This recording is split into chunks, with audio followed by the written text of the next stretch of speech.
Talia Lavin. Careful the wire.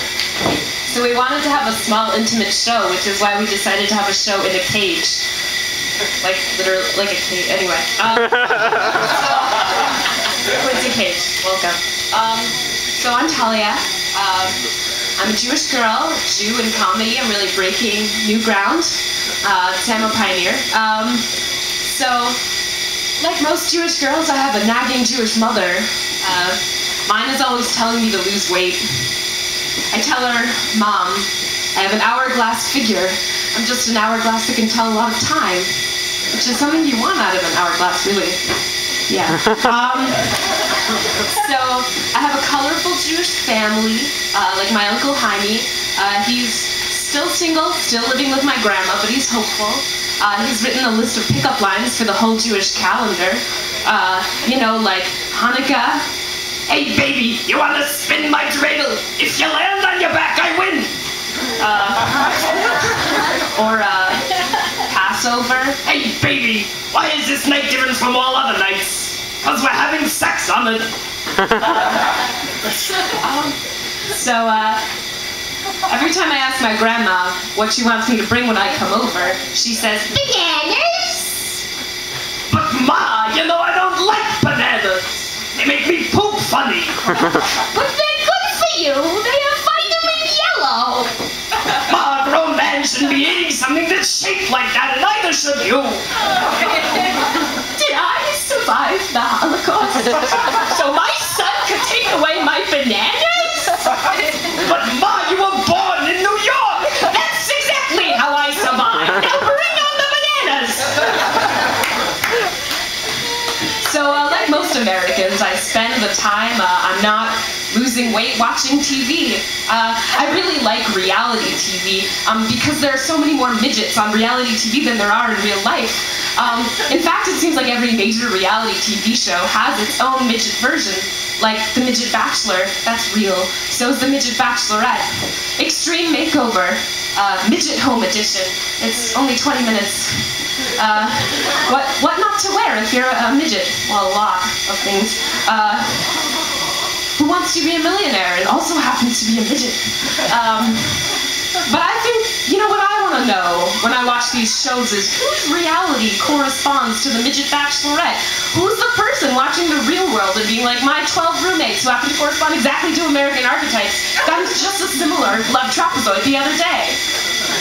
I want real reality TV shows. I want shows that are just 45 minutes of excruciating footage spliced together of breakfast table conversations as America's married couples realize they don't love each other anymore, because that shit's hilarious. I think the state of our reality TV really speaks to an abdication of responsibility on the part of Americans to really examine our cultural figures, and that's why I think no one pays enough attention to Superman's most awesome and deadly power, X-ray vision. Slowly, but surely, Superman is giving everybody cancer. If you're standing in front of Superman at a Starbucks, sucks for you, because you're not going to see your granddaughter's bat mitzvah. Anyone else notice the spike in breast cancer rates whenever Clark Kent goes to the beach? I mean, if you think about it, there's a lot that's really complicated about the life of superheroes that happens behind the scenes or just like not on the comic book page. The world of superhero sex must be really trippy. I mean, you're Peter Parker. You're a guy who shoots web out of your wrist when you're excited. Where else do you shoot web out of? Your penis. And don't even get me started on The Thing. Or the Human Torch. What happens when he reaches the point of orgasm? Oh my god. And what happens if he comes, if Superman comes faster than a speeding bullet?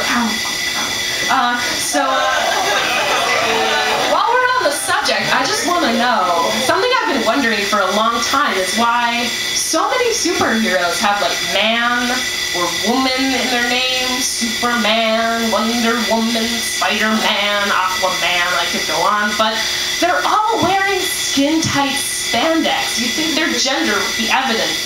And why include an adjective that's superlative if you can shoot laser beams at your fucking eyes?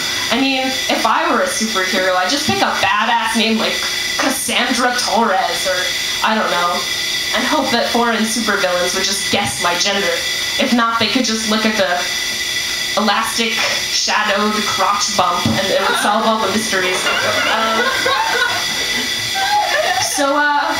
I have no segue to this, but I was talking about my family before. And, you know, they're so colorful and Jewish and all, sometimes I like to keep them at a distance by texting them instead of talking to them. But unfortunately, my phone was taught English by angry Aztecs. And how do I know this? You know the T9. So how do I know this? Because it just writes really weird shit all the time. I mean, I was texting this guy one time when I was drunk, and I wrote, "I want to be with you," and it said, "I want to be ZV's new," and when I woke up the next morning, it turns out I'd sold him my empire for 3 glass beads. Fuck! Damn it! And every time I write plate, it says slave. Like, hey, you want to bring the slaves for our party? Promise you I'll wash them after.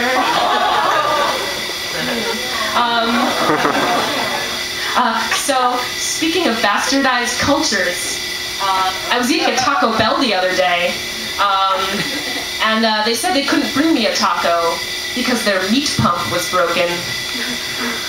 Now, I thought that was disgusting, because the only kind of meat pump I want in my taco is a fully functional meat pump. Thanks, I'm Talia.